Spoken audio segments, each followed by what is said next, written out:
और हम लोग आज से काव्य खंड मतलब कविता स्टार्ट कर रहे हैं। कविता देखो, जैसे 5 वो कहानी पढ़े तब कविता पढ़ेंगे। सुनो रे,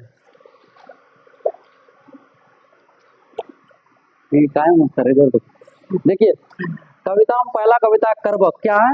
पहला कविता है करबक। आपका पहला नंबर का कविता है करबक। करबक के लेखक है मलिक मोहम्मद जायसी। मलिक मोहम्मद जायसी। दूसरा है पद। इस पद के लेखक हैं सूरदास। कौन है? सूरदास। सुनो रे, इसके लेखक कौन है? मलिक मोहम्मद जायसी। मलिक मोहम्मद जायसी। और इसके लेखक कौन है? सूरदास। इस पद के लेखक कौन है? सूरदास। और तीसरा चैप्टर जो हम लोग पढ़ेंगे उसका नाम क्या है? पद। उस पद का भी लेखक उस पद का लेखक कौन है? तुलसीदास। कौन है? तुलसीदास। तुलसीदास। और चौथा नंबर का जो है उसका नाम है छप्पे। छप्पे। छप्पे के लेखक है नाभादास। कौन है? नाभादास। नाभादास। ठीक। और 5वां नंबर का जो चैप्टर है उसका नाम क्या है? कवित्त। क्या है? कवित्त। और कवित्त के लेखक कौन है? भूषण। सुनो, तो अभी हम लोग 5 पर ही बात करेंगे, ठीक ना। 5 चैप्टर पहले खत्म करेंगे। जैसे कहानी 5 चैप्टर की ठीक उसी प्रकार कविता में भी कितना चैप्टर खत्म करेंगे? 5 चैप्टर। तो पहला है करबक। करबक के लेखक कौन है? मलिक मोहम्मद जायसी। और ये दूसरा नंबर का चैप्टर का नाम है पद। पद के लेखक कौन है? सूरदास। कौन है? सूरदास। और तीसरा चैप्टर में भी पद है, बहुत अच्छा है। इसके लेखक कौन है? तुलसीदास। ठीक। छप्पे बोलन रे नाभादास। कवित्त के लेखक भूषण। तो हम लोग पहला चैप्टर स्टार्ट कर रहे हैं, करबक। करबक। करबक के लेखक कौन है? मलिक मोहम्मद जायसी।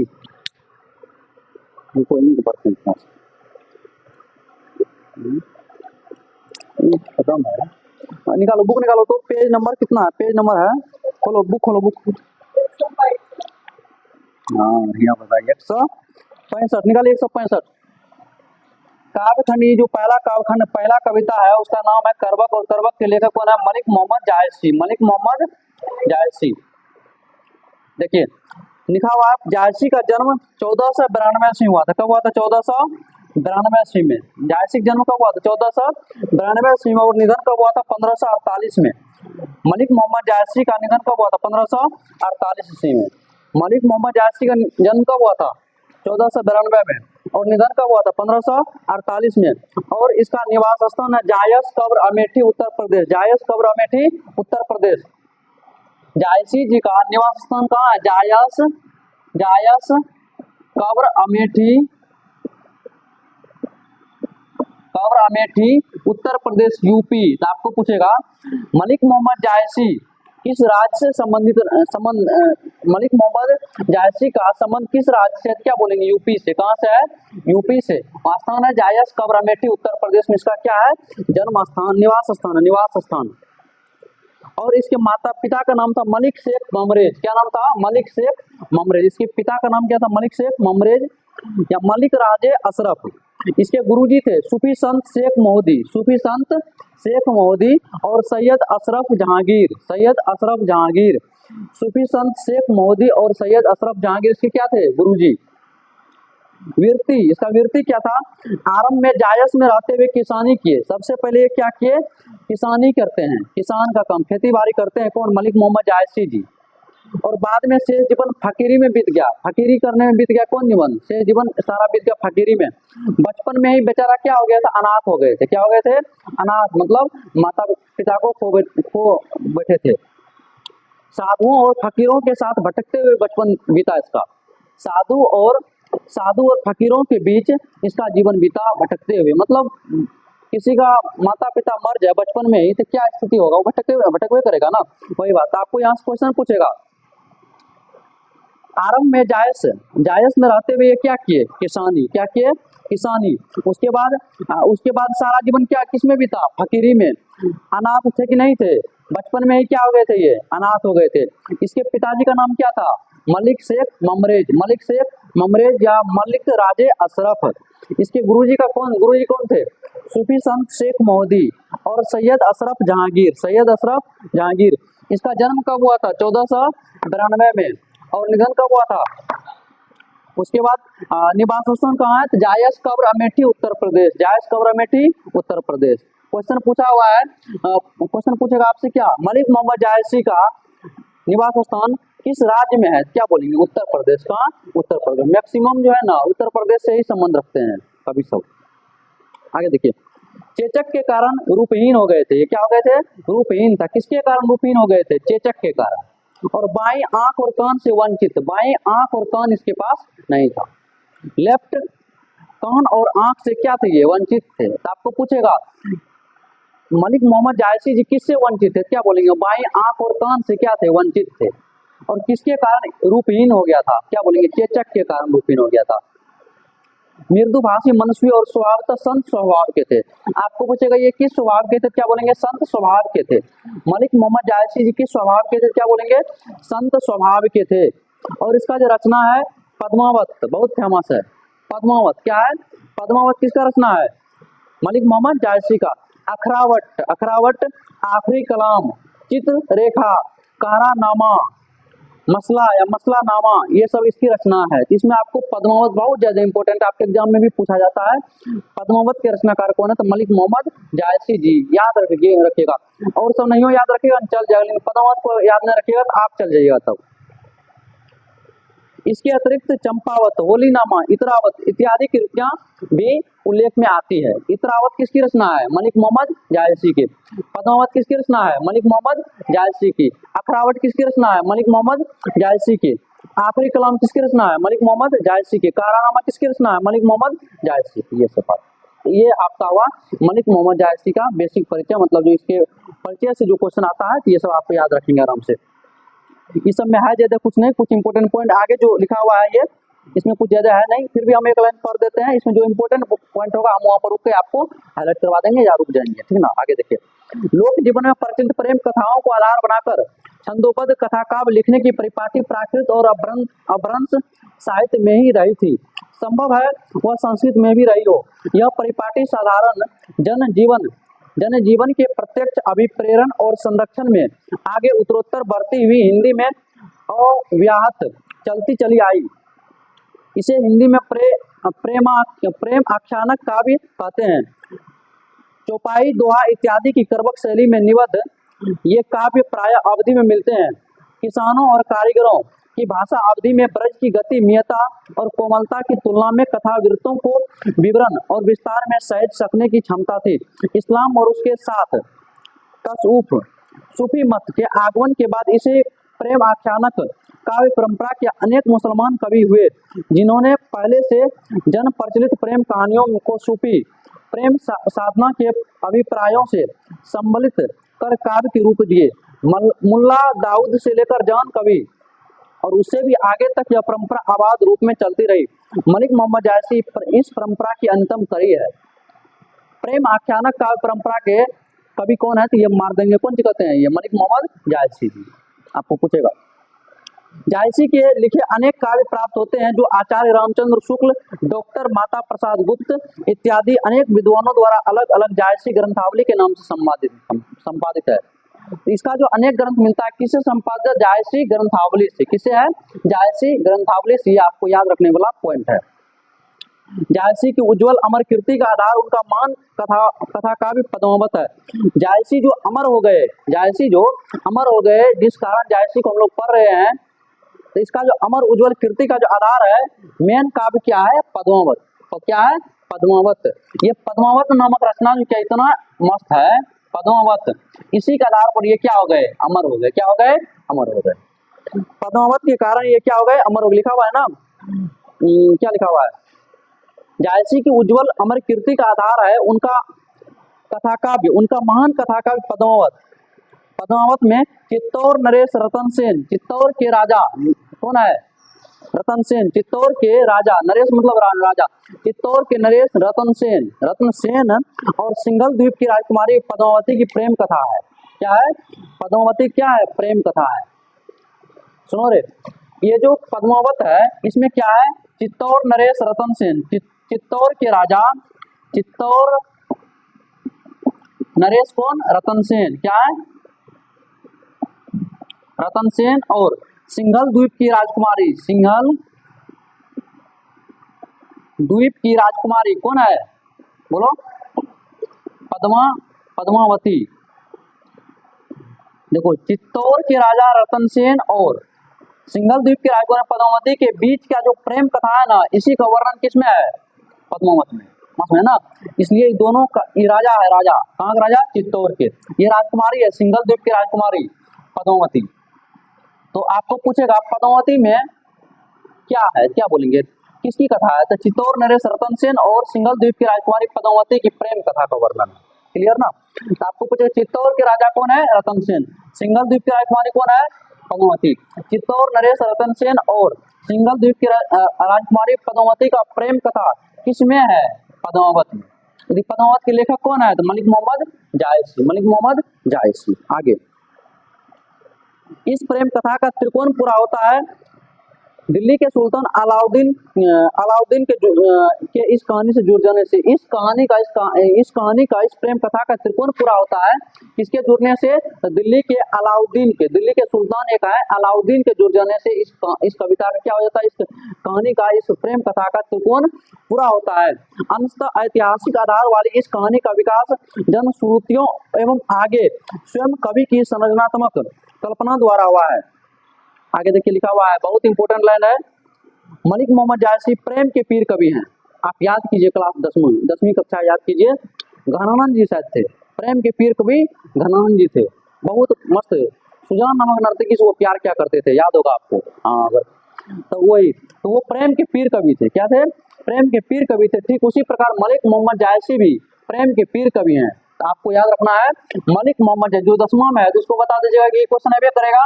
घनानंद प्रेम के पीर कवि है, जो 12th में है उसके लिए ये इंपॉर्टेंट है। जायसी जी प्रेम के पीर कवि है। क्या है? प्रेम के पीर कवि, दोनों बहुत इंपॉर्टेंट है। मार्मिक अंतर्व्यथा से भरा हुआ यह प्रेम अत्यंत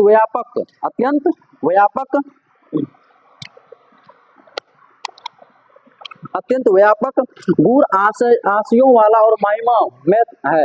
यह प्रेम अनुभूति में रासायनिक एवं इस अर्थ में क्रांतिकारी है कि यह विभिन्न पात्रों को अमिट चरित्रों के रूप में निखारते हुए उन्हें एक दिशा देकर परिणतियों तक पहुंचा देता है। पद्मावत के आख्यान में सजीव कहानी का मर्म स्पर्शी वेदना में रस है और चरित्रों उनके सुलगते दहकते मनोभावों के दुर्निवार प्रभाव है जो पाठकों श्रोताओं को अपने लपेटे में ले लेते हैं। इस प्रेम आख्यानक काव्य द्वारा विद्वेष और कलह के उस यंत्रणा में कठिन समय में धार्मिक, सांस्कृतिक, सामाजिक सद्भाव और साझेदारी की एक ऐसी जमीन जायसी ने तैयार की जो हमारी बहुमूल्य विरासत का हिस्सा है। जायसी की इस प्रेम कहानी में प्राणों से, ये जो प्रेम कहानी है जायसी जो लिखे हैं पद्मावत, इसमें जो चित्तौड़ नरेश रतन सेन और सिंघल द्वीप की राजकुमारी पद्मावती का प्रेम कथा लिखा है, इसमें क्या है? इस कहानी में प्राणों का प्राणों से, हृदय से, मर्म का मर्म से, जीवन विवेक का जीवन विवेक से ऐसा मानवीय मेल है। मानो कि दोनों का मेल है, प्राणों का प्राणों से, हृदय का हृदय से, मर्म का मर्म से, जीवन विवेक का जीवन विवेक से, जो उनके काव्य को बहुत ऊंचा उठा देता है, जो उनके काव्य को क्या उठा देता है, ऊंचा कर देता है और उसमें व्यापकता और गहराई एक साथ ला देता है। हार जैसी मीठी और खारिश अवधि में लिखे गए इस काव्य में कवि की विशाल हृदयता, मार्मिक अंतर्दृष्टि और लोक जीवन के विस्तृत ज्ञान की अभिव्यक्ति हुई है। यहाँ देखिए, अब यहाँ से आपको याद रखना क्या, यहाँ देखो रे, पद्मावत के लेखक कौन है बताओ तो? जायसी। अच्छा, जायसी जो पद्मावत लिखे हैं तो इसमें किसका है प्रेम कथा? चित्तौड़ नरेश रतन सेन और सिंघल द्वीप की राजकुमारी पद्मावती का क्या है? प्रेम कथा। इसके जुड़ जाने से इसका त्रिकोण पूरा होता है। क्या बोले? दिल्ली के सुल्तान अलाउद्दीन के जुड़ जाने से इसका त्रिकोण पूरा होता है। अब देखिए, प्रेम के पीर कवि कौन है? मलिक मोहम्मद जायसी। प्रेम के पीर कवि कौन है? मलिक मोहम्मद जायसी। करबक के लेखक कौन है? मलिक मोहम्मद जायसी। क्लियर ना? आगे देखिए, अब यहाँ पर 2 करबक है। कितना करबक है? 2 करबक है। यहाँ देखिए, करबक नंबर 1, करबक नंबर 2, 2 करबक है। तो यहाँ लिखा हुआ है, यहाँ प्रस्तुत 2 करबक अलग अलग संकलित है। दोनों करबक क्या है? अलग अलग संकलित है। ये पद्मावत के प्रारंभिक और अंतिम छंदों में से है। एक पद्मावत के प्रथम खंड से लिया गया है, दूसरे छंद से लिया गया है। तो पहला कर्मक पदोवत के प्रारंभिक छंद से और दूसरा कर्मक अंतिम छंद से लिया गया है। आपको पूछे कर्मक कहाँ से लिया गया, क्या बोलेंगे? पदोवत से। कहाँ से लिया गया है? कर्मक पदोवत का एक पार्ट है, समझ ना। आगे, किंतु कवि और काव्य की विशेषताएं निरूपित करते हुए दोनों के बीच एक अद्वैत की व्यंजना करते हैं। प्रारंभिक स्तुति खंड से लिए गए कर्मक में कवि एक विनम्र स्वाभिमान के साथ अपनी रूपहीनता और एक आंख के अंधेपन को प्रकृति प्राप्त दृष्टांतों द्वारा महिमान्वित करते हुए रूप से अधिक अपने गुणों की ओर हमारा ध्यान खींचते हैं। इन गुणों के कारण ये पदोवत जैसे मोहक काव्य की रचना हो सकी। अब देखिए, कवि इस पहला पर्वक में बोल रहे हैं, पहला कर्मक में बता रहे हैं, उसमें कुछ दोष है। कवि में क्या है? मलिक मोहम्मद जायसी में कुछ दोष है। दोष क्या है? तो बेचारा चेचक के कारण रूपहीन है, उसके पास बाईं आंख और कान नहीं है। सोचिए, ना लेफ्ट ना कान है, ना आंख है, ना सुन सकता ना देख सकता लेफ्ट से, फिर भी वो इतना जबरदस्त वो कविता लिख डाले तो दुनिया उसको याद कर रहा है। इसी का गुण बता रहे हैं, यही बता रहे हैं कवि अपने एक आंख और एक मतलब रूपहीनता को बता रहे हैं। इसमें रूपहीनता के बारे में बता रहे हैं पहले कर्मक में। इसके बारे में बता रहे हैं रूपहीनता के बारे में। यहाँ ना, यहाँ देखिए, रूपहीनता, अपनी रूपहीनता और एक आंख के अंधेपन को प्रकृति द्वारा प्राप्त दृष्टांतों द्वारा महिमान्वित करते हुए रूप से अधिक अपने गुणों की ओर हमारा ध्यान खींचते हैं। मतलब रूप से ज्यादा गुण की ओर खींचते हैं। मलिक मोहम्मद जायसी जी कह रहे हैं रूप ज्यादा इम्पोर्टेंट नहीं है, आपका गुण इम्पोर्टेंट है, आपका कर्म आप कैसा कर रहे हैं ये इम्पोर्टेंट है, आपका रूप ज्यादा इम्पोर्टेंट नहीं है। अभी आप सुंदर दिख रहे हैं, बाद में आने वाले समय में आपका चेहरा गायब हो जाएगा। सिंपल सी बात है, स्वाभाविक सी बात है। क्या रे, सही नहीं बोले रे? आओ देखो, अपने लोग का मम्मी की बात करो ना। मम्मी का बचपन में कैसन लगती होगी? वो स्मार्ट लगती होगी, लेकिन अभी रे हैंडसम, सॉरी ब्यूटीफुल नहीं रे, लड़का के लिए हैंडसम, लड़के के लिए ब्यूटीफुल, बहुत सुंदर दिखती होगी, लेकिन अभी सुंदर दिख रही किसी की मम्मी, आने वाले समय में उसका चेहरा।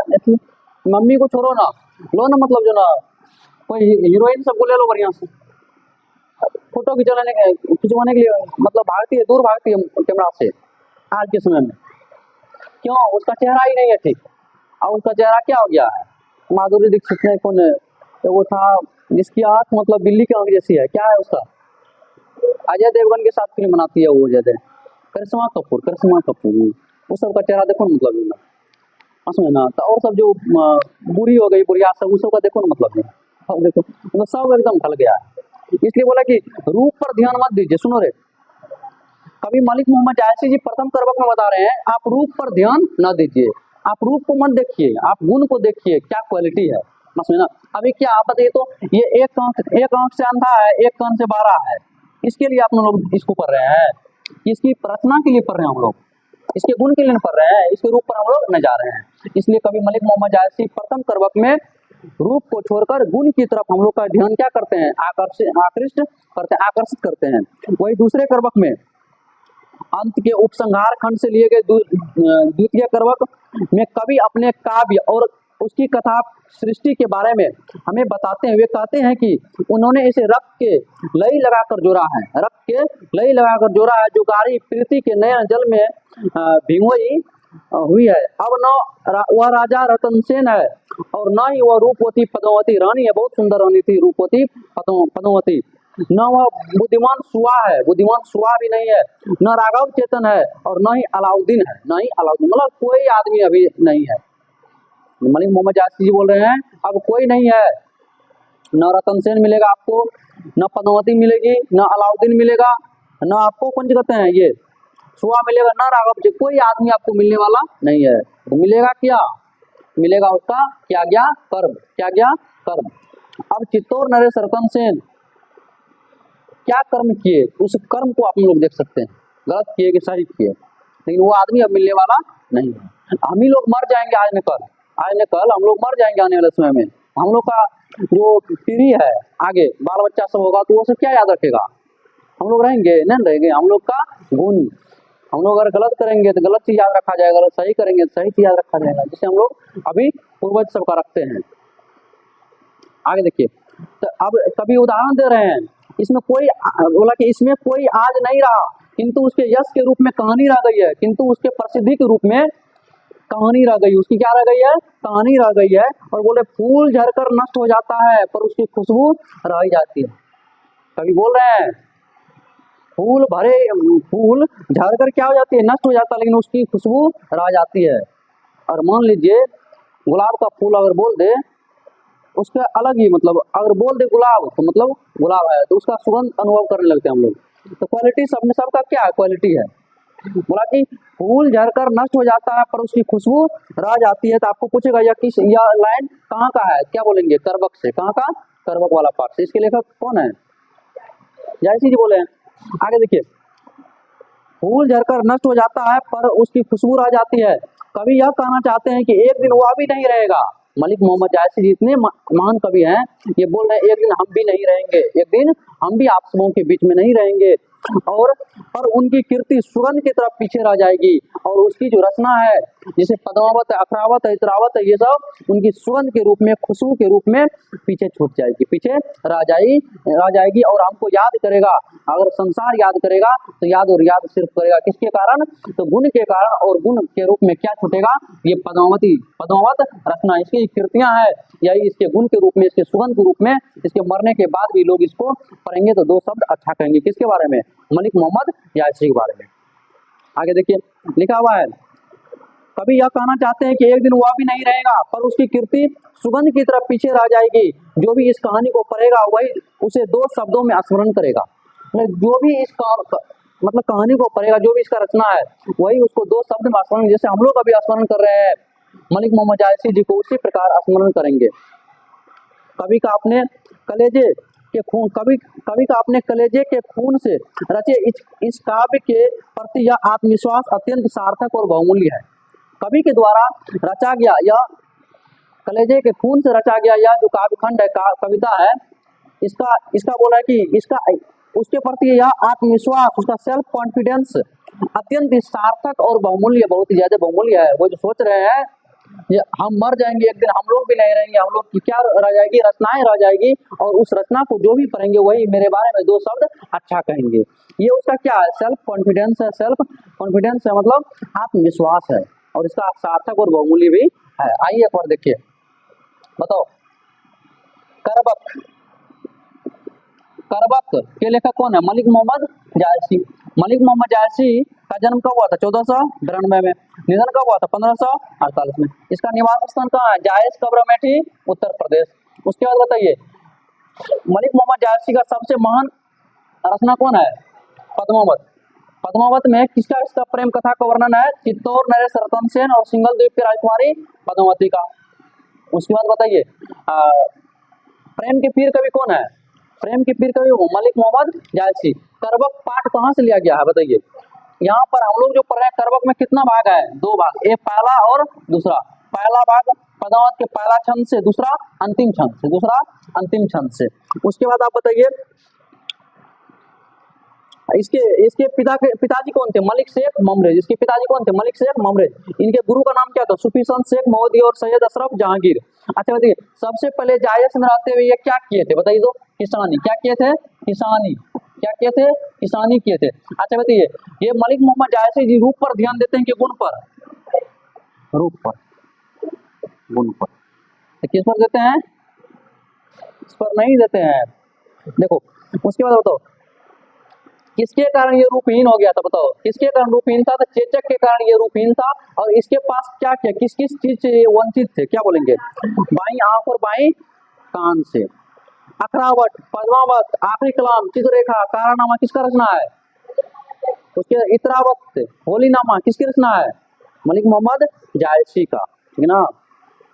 किसके जुड़ जाने से ये प्रेम कथा का त्रिकोणपुर अवदात अलाउद्दीन, दिल्ली के सुल्तान अलाउद्दीन के जुड़ जाने से हो गया। तो ऐसा करते ये सब चीज याद हो गया होगा, ठीक ना। कल इसका हम एक्सप्लेनेशन करेंगे, कल हम व्याख्या करेंगे। थोड़ा सा लिखिए अर्धनारीश्वर का चैप्टर का जो क्वेश्चन आंसर है, ठीक।